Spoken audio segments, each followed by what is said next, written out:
Hi అండి, welcome to mass kitchen. ఈరోజు healthy ఇంకా స్పైసీ ఫ్రైడ్ రైస్ ఎలా చేయాలో చూద్దామండి. ఎప్పుడైనా కారంగా ఏమైనా తినాలనిపించినప్పుడు ఇలా ఈజీగా ఫ్రైడ్ రైస్ చేసుకోవచ్చు. ఇందులో కార్న్ కూడా వేస్తున్నాం కాబట్టి హెల్దీ కూడా అండి.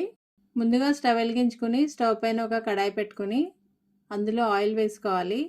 ఈ ఫ్రైడ్ రైస్ ఎంతమందికి చేస్తున్నామో దాన్ని బట్టి ఆయిల్ వేసుకోవాలండి.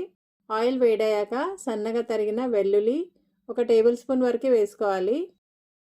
ఇవి కొంచెం వేగిన తర్వాత ఒక చిన్న ఉల్లిపాయ కట్ చేసుకుని వేసుకోవాలి. పచ్చిమిర్చి కూడా వేసుకుని వేయించుకోవాలి. ఈ రెండు వేగిన తర్వాత ఒక క్యారెట్ బాగా చిన్న ముక్కలుగా కట్ చేసుకుని వేసుకోవాలి. ఇది హెల్దీ ఫ్రైడ్ రైస్ కాబట్టి ఏమైనా వెజిటేబుల్స్ వేసుకోవచ్చండి. తర్వాత ఒక చిన్న క్యాప్సికమ్ కూడా కట్ చేసుకుని వేసుకోవాలి. తర్వాత బీన్స్ కూడా వేసుకుని ఇప్పుడు వీటన్నిటిని వేయించుకోవాలండి. ఇవి బాగా ఫ్రై అవ్వక్కర్లేదు, జస్ట్ కొంచెం ఉడికితే సరిపోతుంది. ఇవి కొంచెం వేగిన తర్వాత ఇప్పుడు మనం ఉడకబెట్టుకున్న స్వీట్ కార్న్ వేసుకోవాలి.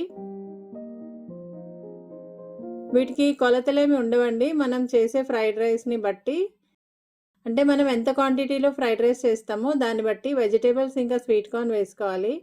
ఇప్పుడు వెజిటేబుల్స్తో పాటు స్వీట్ కార్న్ని కూడా 2 నిమిషాలు వేయించుకోవాలి.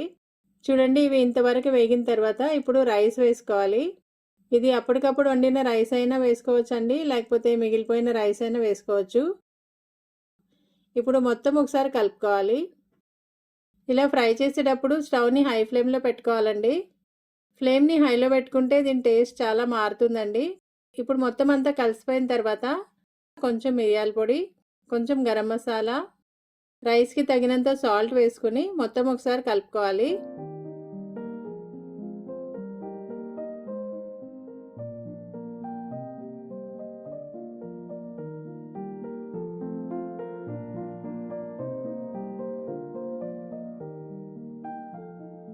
తర్వాత కొంచెం చిల్లీ ఫ్లేక్స్ కూడా వేసుకుని 2 నిమిషాలు ఫ్రై చేసుకోవాలండి.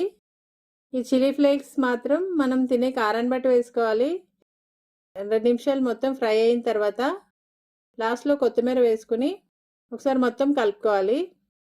ఇంతే అండి కార్న్ ఫ్రైడ్ రైస్. ఒకసారి ట్రై చేయండి. వీడియో నచ్చితే ఒక లైక్ చేయండి. Thanks for watching.